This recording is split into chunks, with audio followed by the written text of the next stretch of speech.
Welcome to Blockchain Recorded, the podcast for the tech curious, where we talk about anything and everything related to the exponentially evolving crypto, blockchain, and Web 3.0 space. Our mission is simple: to share knowledge, facilitate discourse, and help evolve education in blockchain fundamentals, decentralization solutions, and relevant use cases for today's digital economy. We at Blockchain Recorded are not registered investment advisors and do not deal with financial or trading token elements, nor offer any licensed financial services. The content of this podcast is for informational and educational purposes only, while the opinions of all parties involved are their own. I'm your host, Nina Cerar, and now let's talk blockchain.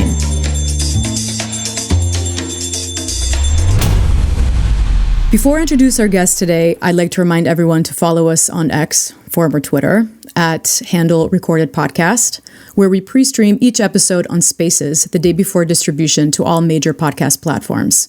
For the full platform list, visit our website, blockchainrecorded.com. Today, we have with us David Tacer. David is the founder of a Web3 Solutions venture called Data Valis, which includes Pollination X. Pollination X is a multi-faceted suite of decentralized solutions, which we will talk about today. David, welcome to Blockchain Recorded. Hey, thanks for the invitation. Okay, if I can introduce myself, I'm an entrepreneur and a software engineer with over a decade of experience specializing in end-to-end development process from concept and architectural design to full-scale implementation.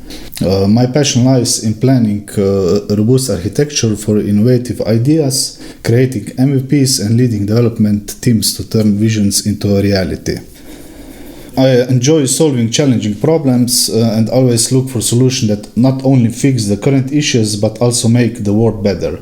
Over the years, I've built a big network of friends and experts from around the world, each bringing their own special skills and ideas to different projects I worked on. My college led me to a degree of in computer science, where I wrote a thesis about cryptography. This also connects with my first experience with Bitcoin and the world of cryptocurrencies. So interesting. So you actually wrote a thesis about cryptography. So you are, I would actually say you're more of an OG then. Yeah, it's also 10 years when I first met the Bitcoin. So this year was the 10 years. So it's a 10-year anniversary. Yeah, I also wrote an article on Medium about that, how I started and everything. Ah, you did? Oh, great. We'll include that in the show notes. Yeah, cool. So did you also buy your first Bitcoin then? Yeah. I was skeptical, but I was lucky because the company, the exchange, Bitstamp, was like Slovenian based. Right. So I have the higher trust to buy the first Bitcoin with them. Well, that's very cool. So that was basically your initial experience. Yeah, then into the world of what became later on like what we refer to as Web3. Yeah, it was interesting and funny. It was like so hard because when I was researching what is Bitcoin mining, and I started Googling what is mining and how it works, and there was like so small content about it. It was hard to understand what is this and how it works because everything was new and a lot of users was involved in this space and so on. And I was researching and reading forums and everything that I built the knowledge how this works. And later then I hyped my friends to join me. So we built the mining rigs and start mining. Yeah. Just curious, because you wrote the thesis on cryptography, did you follow anyone in particular in terms of your research? Just curious if there's anyone in particular that you were reading or basing your thesis on, or was this just a general? It was general. Okay. I like the professor who was learning about these things, so I discussed with him, and we have like the idea that we can like do one application which encrypt the data with few with different encryption algorithms and compare them how efficient they are, how fast they are, and so on. So I built this application and make this from that. That's very, very cool, actually. So you had a hands-on experience even when studying it. So would you say that that was your drive towards working solutions in Web3? Yeah. It was like that. I was my first background, like when I was like in the young age, is like economic school. So I went from economic school to the computer science college. Oh, I see. So you have economics and upgrade to computer science. Yeah. And I was like complete beginner in the computer universe, and it was really hard. I see. I have instructions, and I need to work really hard to get the knowledge. It was the time when it make like click, and I start understanding things, and then just go. Given that, what led you to co-founding PollinationX and figuring out, or just in general trying to, well, I'll let you answer that question. Basically, what led you to co-found PollinationX? Yeah, so the idea comes from one of my partners who are building on-chain communication protocol, so email and chat, and they were needed like attachments for the chat and the mail. So they needed like plug-and-play options to use decentralized storage. So they invite me to if I can help them with this. And when we are building that, we came with idea, what can we do else from that. So basically this was the start. So you just said decentralized storage. That's what the discussion is going to revolve around today, or one of the components of PollinationX was from what I understand. But first, it will be great to set the stage for the topic of decentralized storage. What would you say is the current state of, or can we even call it decentralized storage industry? What's happening around it, and what's happening around it today? Yeah, I think it's quite promising. There is like significant growth in development of the project. So there are new projects coming out who support like decentralized storage network. Basically, I was thinking, if you buy NFT, for example, you have like this image who should be like there forever. And if you will, NFT works like that you need to upload the image, and then the URL to the image you put into the smart contract. And what will happen if you upload the image to centralized storage? So you just shut down the servers, or a service provider gets like bankrupt or something, the image is lost. So you can't have like NFT for entire life and so on. So that's why we need decentralized storages. So you upload the file, and file will be always there. So file is spread like in the network of nodes. Nobody has access to it, and it will be there. We'll definitely get to the NFT portion of the conversation, but just to get some general thoughts from you, what would you say is wrong with the current cloud storage that we all use on a daily basis? The Googles and the like, that we know that we're basically their product. If you look, for example, big companies like Amazon or Google, you are renting the space on their servers. So the moment you upload the files, images, or any kind of data, you give the ownership to them. So you have access to it, but they have also. So you need to rely on these companies to protect your data. You need to trust them about privacy and security. But they can block you, they can suspend your account, they can sell your data on the black markets, and so on. There is always a human behind who has access to your data.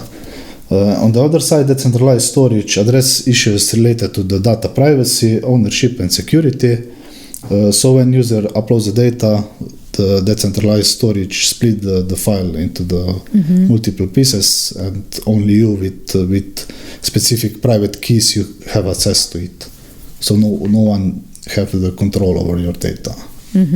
So when we say the statement, your keys, your data, that's that really truly holds in this scenario. Just curious, so you mentioned, okay, we know the Amazons and Facebook also, and Googles and all the FANG companies, but those are so more for Web 2. Who are the main players, or who would you say, or do you know of, that are the main players in Web 3 in terms of tackling decentralized storage? So in other words, who else is doing what you're doing with Pollination X with respect to decentralized storage and the like? Yeah, so there are several key players, but we can talk about three from my perspective who are the top three. There are IPFS, BTFS, and Filecoin. They all relate to decentralized storage and file sharing, but they have different technical foundations and use cases and incentive models. So for BTFS is based on the BitTorrent protocol. This is a popular peer-to-peer file sharing protocol. It uses BitTorrent distributed technology for file sharing and data transfer, making it highly efficient for distributing large files across the network. Then we have IPFS, which is standalone protocol designed for creating a decentralized and content addressable file system. It uses its own network of nodes and unique approach to data retrieval and storage. It's efficient for smaller file sizes, web content, and creating also the decentralized web applications. And then is Filecoin, which is blockchain-based network. It uses blockchain technology to manage storage, agreements, and payments. Filecoin primarily focus on providing decentralized marketplace for storage providers to offer their services. It works closely with ePFS, so users store files on the ePFS, and then with blockchain they confirm their ownership and so on. What about? Was there another one? I know you said that you have, in your opinion, there are three main ones. What about SIA? Weren't they doing something with decentralized storage as well? Yeah, there are few other also, like Airwaves and Swarm and so on. I'm not so. It's they are all the decentralized storage networks. So to store the data in the multiple computers. So my knowledge is in this one, the top three, because I was also researching them, and we are using one of them in our solution also. But we have a plan to in our solution Pollination X to support multiple networks. So we will go step by step and research them and implement them in our solution. Okay, sounds good. Before I ask you to dive into Pollination X, so as far as I understand, decentralization is the key concept here, and it enables unparalleled security of data. We talk about decentralized storage and who owns what, but what about security? Can we talk more about that? So pertaining to, you just mentioned, having a private key, and then there's also the concept of wallets and data access. I'm just curious how it all interplays with ultimate security when we talk about decentralization. Yeah, okay, it's like that. So first we have nodes. Nodes are the computers, devices, which are share their storage and bandwidth into the network. So anyone can be node owner, so end user. And these nodes in a decentralized storage network can be millions, thousands, millions. It's never matter. It doesn't matter. And then when you upload the file, when user upload the file on the decentralized network, the file gets split into the multiple pieces, and it's spread around the network. And these pieces have also copies. So the file is split in multiple pieces, and these pieces are also have multiple copies, and they are all spread around the network. So this means even if some nodes are offline or have some failure or something, the file can be accessed anyway. So when user upload a file, gets in return he gets like content identifier. So this content identifier identifies the file but by his content, not his location. If we look on the Web3 solution or centralized servers, you have like when you upload the file on the server, you have URL to this file. You need to have like URL to the exact location of the file. In that centralized storage, you have like identifier who address the content. It's like files are spread. There is no single location. So this way you can get like file back by this content identifier. Mm-hmm. Yeah, and also some storages have option to encrypt the files.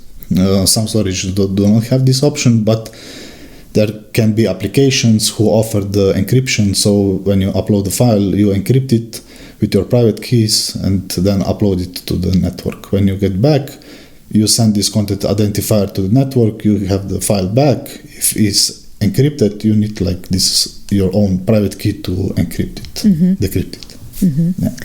So PollinationX, let's dive a little bit more into what it is. And before we do that, what's the reasoning behind the name? Yeah. I mean, I think of bees when I hear pollination, the word pollination, and you just talked about files being spread or little pieces being spread. So, but... yeah, there is something. Pollination is the process which pollen is taken from one plant to another plant, so the new plant seeds can be produced. Basically, we are pollinating the apps, so new solutions from different developers can be data connected, and the data is also spread into the decentralized network in multiple pieces. So that's the name. That's the reasoning behind the name. Yeah. Very clever. What about the X? Is that for file? Yeah, X is like cross because it's cross app. Oh, it's cross pollination. Yeah. Ah. Yeah. Oh, I see. How simple. That's very clever. Thanks. So, okay, so PollinationX cross. So as far as I understand, it offers, it's a suite of several components, right? Am I on the right track? Yeah. So we just talked, besides decentralized storage, which we just mentioned, there's also decentralized file transfer, which can be compared to, well, in Web2, we have WeTransfer, and then a decentralized drive, which is what today we normally use Google with Web2. So it would be great if you could maybe dive into all the different components, or maybe if I've also lost or forgot one or any one of them, just maybe explaining what they are. But just before we start, I'm just curious, what ignited you or what motivated you to get into this suite of decentralized services, and for specifically what use cases? So for first, I would like to tell that we are not a decentralized storage solution, but we are like for easier access to the decentralized storage services. So we are offering the tools for developers, SDKs and APIs, who can like integrate this easier into their apps and use like decentralized storage service. Because if you go like if you are building the app and you want to have like decentralized storage, you need to set up your own node to get the endpoint, and then you need to learn how it's work, and you need to read the developer docs and so on. And for each storage decentralized storage provider, you need to do like the same thing over and over again. You need to learn for each of them how they work. So with PollinationX, you include our SDK, for example, and you just start using our APIs who are like standardized for any decentralized storage network we will support. So we will have like the same APIs and so on. I see. Yeah. Okay. So this was the first thing. It's I forgot to mention that our solution works like this way, that you buy NFT which define your storage quota. So this is the one. And this is so it works with the principle of a dynamic NFT, like a changing NFT. Yeah. Okay, this was the brainstorming. How can we like do NFT more interesting? It's like you have, when you buy NFT or when you mint your NFT, you have like on the image storage quota and the percentage how much you already used. So every time you upload the file, this percentage is changing. So you can see like on the image. I see. How much did you use? Yeah. I see. Okay. What is one advantage from the other competitors, for example? You have like other services who offer these tools also, but you as developer, you need to make an account with them, and you need to buy the storage. So you need to buy like 100 megabytes, 500 megabytes, 1 terabytes, or so on. So, and you build the app, so more customers you have on your app, the more storage you need to buy in the other service providers. So you are paying basically for your customers for the storage. In our case, each customer have their own NFT. They just come to your app, buy the NFT, and they are paying for their own storage. You as developer, you only need to pay for the storage you needed. If you understand me. So okay. So this is from this is from a developer. What about end user is the same? Yeah, it's like when you have NFT, you can like use the apps who are built with PollinationX, or you can like build the new apps as developer. But the advantage for the end users are that any app who will build with based on PollinationX or with PollinationX meta standard, you will have files there. So you can like go to the one app and upload the files, and then you can go to the other app, for example, file editing app, and you will have like files there. You don't need to upload it again. So it's like cross-app data managing. Yeah, you have one NFT, one file uploaded, and you can like use it on the many apps, and you just pay once, so you don't need to pay like in centralized services like Dropbox, Google Drive, and so on. You need to have accounts for on each app. Here, just you buy NFT, upload the data, and you can like going around and use it. So the key driver is the NFT with the storage. Yeah. And so like you just said, and you can use it with any service that you offer. Yeah. Okay. This is the also advantage for the developers, because when they build the app supported with PollinationX, they also have already like they get customers. You know, everyone who already have the NFT, it's their potential customer. So they don't need to search new customers, or they basically. So just as a user question, now okay, so you have the storage that you first you have to mint the NFT, and then I personally tried on your testnet. So I tested with the help of your wiki, with your wiki explanation, which was actually very nicely explained. First minting the NFT, and then you have to get gas for the transaction, right? Yeah. Because every time you send a file, it's basically a transaction, and so on. But I don't want to be the one explaining it. It was very cool to go through the process, and then by sending the file and then having the other person say, yes, I got the file, and it's with the private keys and everything, and just the thought that it's you own it and no one else, and it's really truly the exchange between peer to peer is amazing. But maybe could you help explain? So what happens? You just talked about from the developer point of view, but also what happens from the front end point of view in terms of the process. So, choosing the blockchain or choosing which chain you want to go on and so forth. Just for our listeners to understand how the process works. So we are talking about Web3 cross-share. Sure. The Web3 cross-share is like we transfer alternative in the Web3. So yeah, you are sending the files directly from user to user. So when you come to the Web3 cross-share website, there you have like some supported chains. Currently we are on the testnets, but we have planned to add also mainnets and the other testnets. You choose the chain and you log into the app with your MetaMask. So when you are in the app, you upload the file, you set the receiver, then gets generated like encryption key.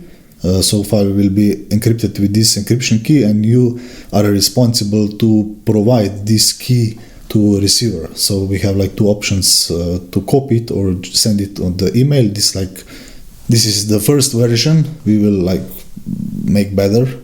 We are constantly improving. And then you send the file. When you send the file is uploaded to Decentralized. It's encrypted. If there is more than one file, it gets zipped and uploaded to decentralized storage. Before upload is encrypted. Then you get back, like in the back, this content identifier for the file, which I said before, that address the file location. And after that, the content identifier with a subject and the message gets uploaded as a metadata to the decentralized storage again, and then this content identifier to the metadata is saved on the blockchain. So you confirm the transaction. When transaction is finished, is everything there. So receiver can get like to the app.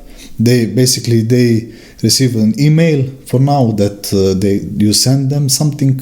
They click to the link on the email and get into the app. They log in with the wallet, and they can like just download the files. Files are like fetched from the decentralized storage. They are decrypted and downloaded. And then and like previously mentioned, for every cross share or whatever one is doing, the gas fees, you also need gas, correct? Yeah. Every write on the blockchain cost fees. So you need to have like cryptocurrency for the gas. So the mission of owning your own data is I think is very clear. But just a question from a user's point of view, what happens if I were to lose access, or if I use my private key, or if my MetaMask is hacked? This is just like a question if someone who is not a Web3 expert yet or whatever, what happens? Yeah. Okay. One I need to address the previous topic. Okay. I forgot to mention that when you like upload the file and send it, the storage quota gets filled. So NFT changed, percentage on the NFT gets changed, and the quota is like filled. Okay. Hack. Yeah. Yeah. Well, just curious, because I'm personally a very I would say a little more on the conservative side with whatever I am doing. So I'm always, when you have news of MetaMask getting hacked, just what do you do? I was hacked. Are my files endangered, or is my connection to Pollination X endangered? Yeah, it's like that. For example, in the cross share, your files are not like in danger because you have like the private key for to decrypt the file. So even if they can like get to your files are encrypted. So the private keys or secret key is not saved in the MetaMask. Your account in MetaMask or your wallet is like compromised, but files are not. On the other side, it's like that we didn't talk about the PollinationX Drive, but we can. Yeah, it's like that when we have like another use case which is like PollinationX Drive, which is alternative to Google Drive, for example. You can upload the files. When you have the NFT, when you get first on the PollinationX Drive app, your account is created. So you have wallet, account, then you have NFT, and inside the NFTs you have like new account. And you can have like multiple accounts with one NFT. So you can have like your personal files, and you can have like your business files in same NFT with different accounts. So you have, when you logged into the PollinationX Drive, the pop-ups gets like, you will create new account and you get like the secret key, or you can like import account. So if you are on the other computer, the same the logic like with MetaMask. So it's the same. If you get hacked, the hacker can't get, or he can get to your files, but they are encrypted. But the issue is if you lost the NFT. So if hacker gets like hacked into your wallet and they transfer the NFT to the another wallet, then you don't have access to the files anymore, but the files are anyway encrypted, so they don't have access to it also. But you lose it anyway. We can't do nothing about that, because I see. Only you have the access to the files. You are the owner, so you need to take care for this part of security. Okay, so if I lose my private key, I'm screwed. Yeah, you are. Just quickly, just to mention this, you said private key and then you have secret key. Is that the same thing? Or are those two separate ones? No, private key is like... private key is private key. Private key is private key from the wallet. The secret key is like like a confirmation link? Yeah, or it can work the same, like the private key for the NFT account. So we just named it the secret key. Okay. Yeah, it's like secret hash. It's the same that with MetaMask account. And what you said earlier, that there's two ways with a secret key. Right, when you actually go in the app, I remember. I mean, I tested that, and I think I chose. Actually, I didn't choose anything, but I remember the secret key. Yeah. Yeah. You probably just pressed that button that secret key was sent to the receiver. I did. I forget. I don't know if I selected that it was through the email. I don't think I did that. But anyway, it's good to test these things and to actually go through it so that one understands what these conversations are all about just in general, right? Yeah. As far as I understand, so you mentioned that you're in testnet with all of the different components of your sort of solution services. What's you're in testnet. Do you have any idea in terms of mainnet? When you said you're going to be on mainnet soon, is there any plan for that? Yeah, it will be like soon, probably this month. Okay, so still in 2023? Yeah, we have everything ready, but it will be cool to get some beta testers from the outside. So like you, for example. So yes, I'm a beta tester. Yeah, we will also share the submit form on the Twitter, so you can like write what is good, what was good, what would you like have different, just some feedback so we can see if we can like do some improvements. Okay, so I think we've talked a lot about the cross share. Sorry, I keep referring to it as file transfer. It's not just it's like you say, it's cross share. It's Web3 cross share. Yeah. Web3 cross share, and then you did talk a little bit about the drive, which, as I understand and what you mentioned, it's meant to be like a Web3 non-custodial Google Drive, which is an antithesis in itself in this sentence.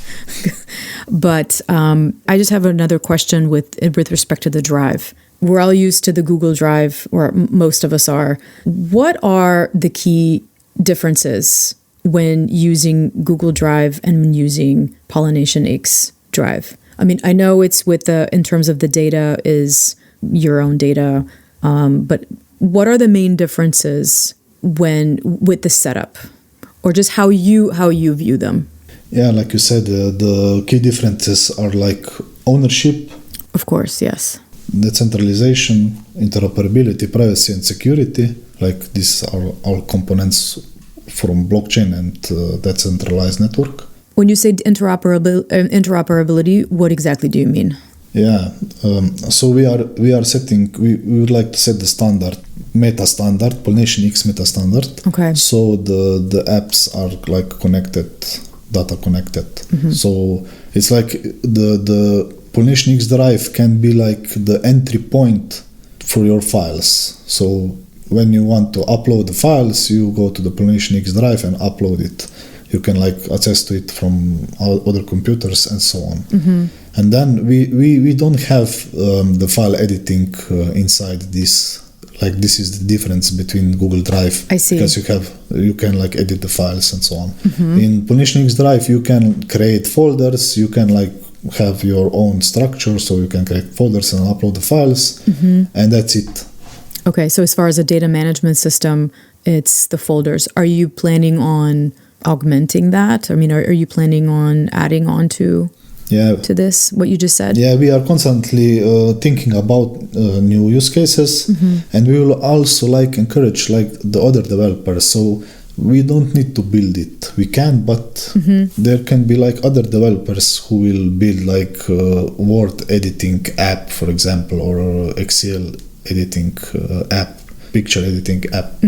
So they can build it. They can use like our SDK, and then we have like these two apps connected. You know, you upload the files on the Decentralized Drive, and you can like edit on this other app. So if I understand correctly, back to the storage and the NFT, you're actually selling the storage in the form of NFTs. Is that your main business revenue model? Yeah, this is the main business model. It's like currently our predefined packages, so you just get to any of our apps. So you can, I forgot to mention, we have like also developer portal, so it's like the similar look like Crossshare and the Drive, but for developers you can see like your NFTs there. You can go like on any app and you just buy the NFT. You choose how much storage do you want, and you buy it. And you can also like buy multiple NFTs, and you can also like upgrade your current NFT. And you have also option for the free mint. So for the easier starting or something, you can just come and mint free 100 megabytes of NFT. Right. So once you set everything up, or once you get into the app, you get the first 100 megabytes for free, and then you purchase to buy more. Then you can upgrade. Yeah, you can buy a new one, or you can upgrade this free one to the. So this is also in testnet. So if I wanted to go in testnet and I don't know, pretend buy, this is already, I can do that? Yeah, you can. Okay. I didn't do that.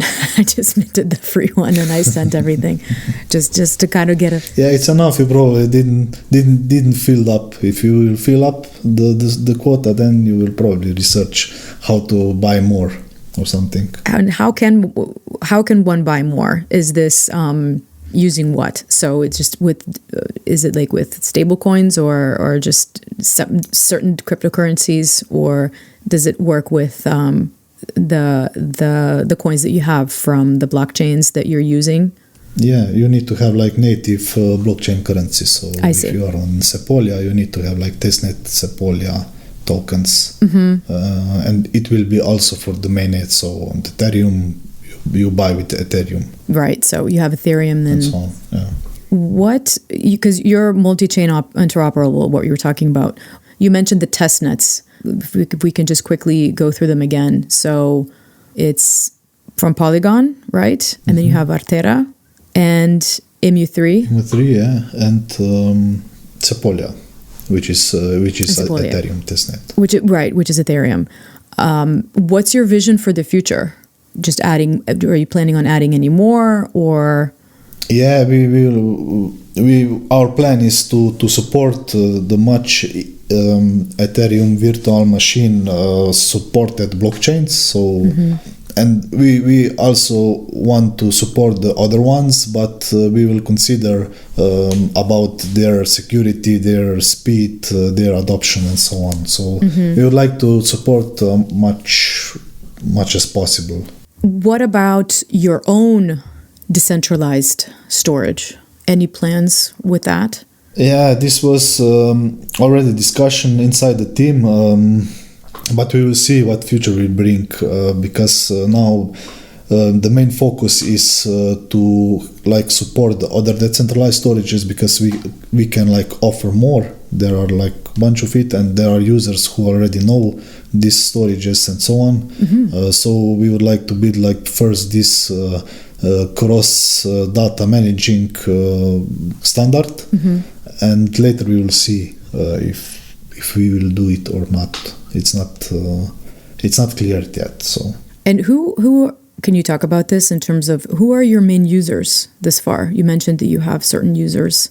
That you have certain specific already use cases for people who want to use your solutions? For the test nets, we are like searching beta testers. For beta testers, right? So, okay, but yeah. like potential use cases that are, I don't know, waiting for it to be on mainnet. Are you at that stage yet at all, or you're just at the stage where you're just testing? Yeah, we are testing, but if we talk about our potential customers, like, I don't know, enterprise use, certain enterprises, for example. Yeah, for example, architecture firms, they can like share their like secret information, or law firms, or basically it's like it can be anyone. It can be anyone. Pharmaceutical companies. Yeah, it's like you have like your data is your gold for. Absolutely.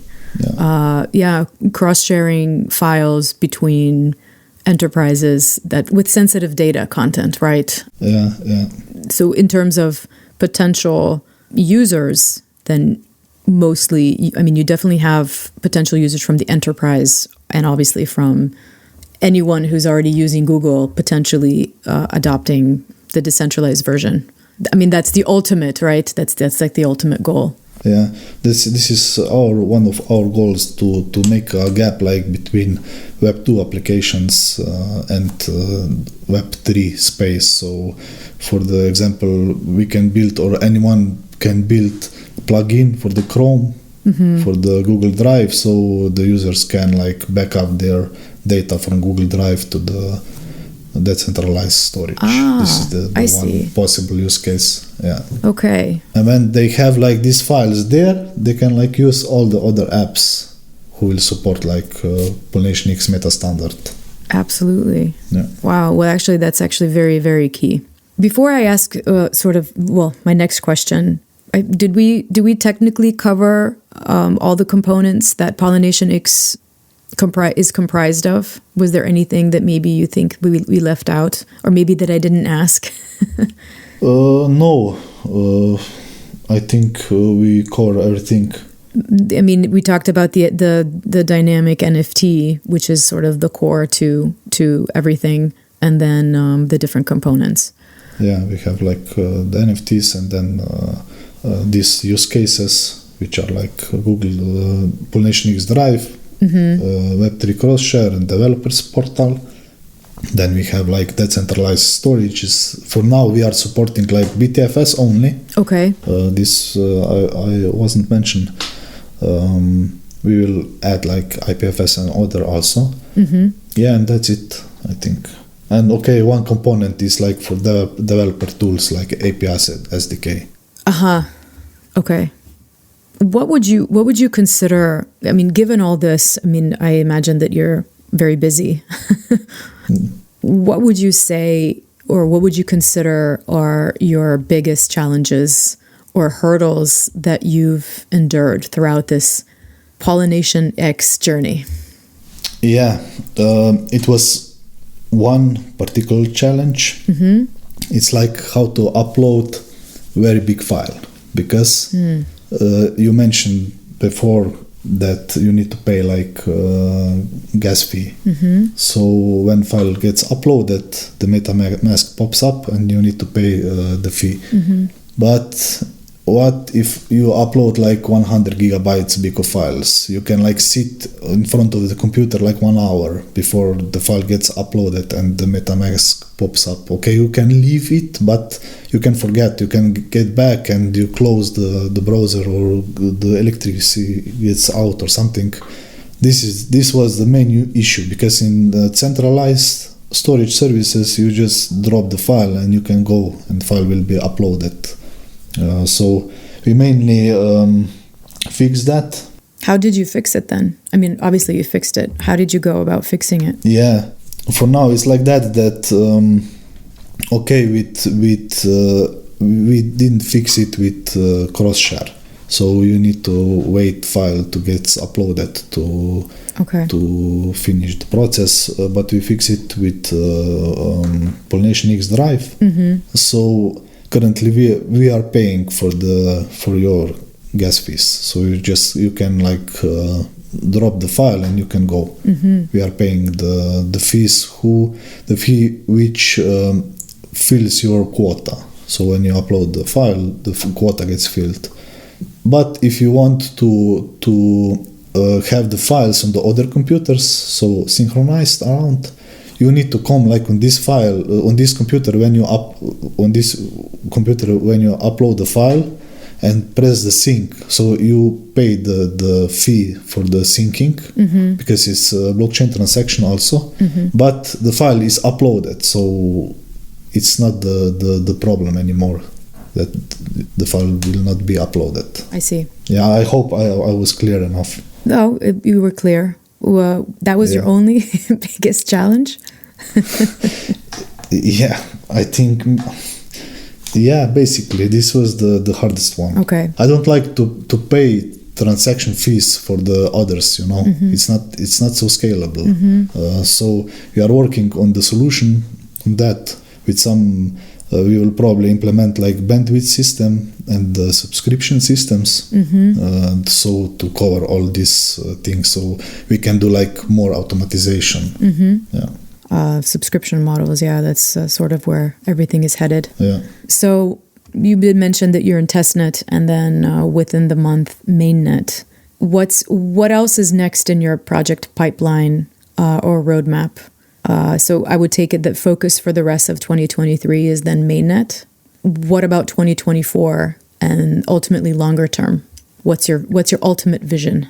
Yeah, we have like we would like to set this standard, so every app on the blockchain space will be connected. Mm-hmm. This is the main goal. Mm-hmm. And also to make like the transition smoother, so like transition from Web 2 to Web 3, mm-hmm. to engage developers to make like applications who will support that, and we will also build like new use cases for this. And also the plan is adding like this subscription model. So I think it's more crucial also for the adoption for the non-Web3 users, that they can like pay with credit cards or something, and they are using decentralized services and they don't need to know how to install MetaMask and create a wallet. Mm-hmm. Yeah, you just pointed out a very important point in terms of adoption, because I mean the world is definitely not at the point where they're ready for. I mean, many even say that we're working with Web 2.5. Just there's a very small percentage of people who are aware. I mean, I think more people are aware of the problem of not owning their own data and being the product. I mean, this is like what we've been talking about over the last 10 years with the Facebooks and Googles and Amazons. Mm. The key is just to how do you make the people understand how important this is, so that they care to actually do something about it. I don't know in terms of what in terms of your circles, but of course there's definitely a discrepancy between, the Web3 people who, we're circling in this, trying to pave the way for a better decentralized, self-sovereign future. But then there's the people who know that they want to own their own data, but they don't know how. And then there's the ones who have just absolutely no idea. Yeah. how, we're working, or these projects are worked on, and you're working so hard. And also on this podcast, we've hosted so many different guests with different projects. But the key is really going to be the adoption process. Are you thinking about this? How to onboard people, users?